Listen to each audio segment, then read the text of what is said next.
Amigos, otra fiesta de hoy nos encontramos aquí en Miami Beach con los actores de la nueva película Unstoppable. Hello, hello, Michael and Jerome. How's it going? Hola. Pretty good, pretty good. Happy birthday. Thank you. Working on your birthday? Yeah, That's no big deal. dedication? No big deal. Amazon's making it worth it though. Any fun plans after the press day? Yeah, I'm gonna go sleep. Yeah? Oh, Yeah. listen. No, we're done like at 9:30 or something like that. Okay. So it's you're gonna. not At least we're in Miami, though. Yeah, Miami, man. Exactly. Exactly. place to be So you can working. enjoy Oh, that yeah, beautiful that's right. background. So why do you do this? Why do you wrestle? When people look at me, the first thing they see is what's missing. If I win, having one leg won't be the most important thing about me. I think it's amazing, you know, to be able to watch and be inspired by this story. And I'm sure as actors as well, you know, it's like, I'm sure like when you portray a character is like a challenge. But when you're portraying a real person, like in real life, in a story that, especially with somebody that's alive, I know that you worked along with like, with Anthony. Yeah.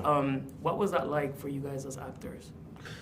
For me, it was, I mean, I couldn't have asked for a better coach, a better mentor, a better friend to have with me than the person that I got to embody.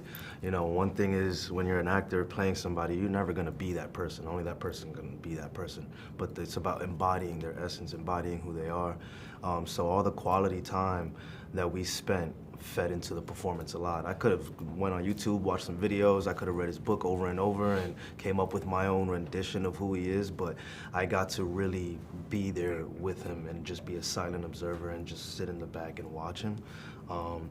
And I don't know how often an actor gets that chance. So And he was your stunt double He was too? my stunt double the whole way too. So I've seen him in different lights. You know, I saw him grounded and confident as a wrestling coach, teaching me what he knows, and then I see him terrified on set with like makeup doused on his face, and he's looking at me like, "Oh, this is what you signed up for?" Yeah, he was really afraid of that makeup. He No, was. no, I'm just kidding. But Yeah, 'cause it's crazy, yeah. He had to take off the All the tattoos and the things. yeah, So all he was the on the chair tattoos. for like 2.5 hours each day.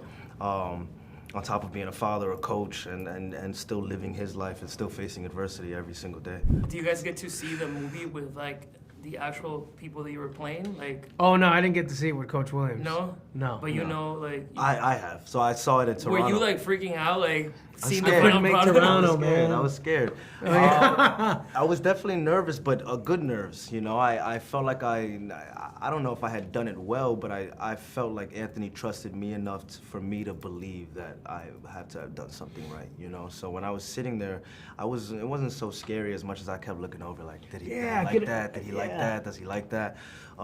And I saw him and Judy holding hands the whole time, just like squeezing each other and emotional, crying and going through the waves. And an Oscar, a Golden Globe, a BAFTA, none of that could match up to. I read that you that. took like dialect classes to sound like him. Yeah. Do you find yourself speaking like him even after like? Sometimes filming? now, yeah. I code switch now. I'm a New Yorker, but now I had to knock water and say water and coffee and talk like that. But It's like Midwest almost. yeah, it's Water. He could be like a weatherman. He could be a news reporter. He has such a clean voice, and so I wanted to make sure New York wasn't in there. It was very Arizona. Were you guys very familiar with his story Yeah. prior to the project? He was. Yeah. You yeah. were? He's a pro wrestler. I'm a pro wrestler, WWE. No, just kidding. No. But I wrestled in high school, so I was always. Close I enough. wrestled for 4 years in Chicago, and I was like, you know, I know, like I sucked in the beginning, man. I was like 112-1, and then I got on varsity when I was a sophomore, and then I did okay. But I'm like, I just know it just to get even a little bit better in wrestling, like you have to really, really work a lot. Mm-hmm. And so I knew of his story. I'm like, I watched the national championships, and I watched him, compete in the tournament, and it was awesome. And then to know his story is even better. Jharrel, I have to ask you, Yeah. because in Ultra Fiesta we love music, Yeah. and I want to know if you got music coming out. I know in 2020 you released your song For Real. Yeah, Kemba. yeah.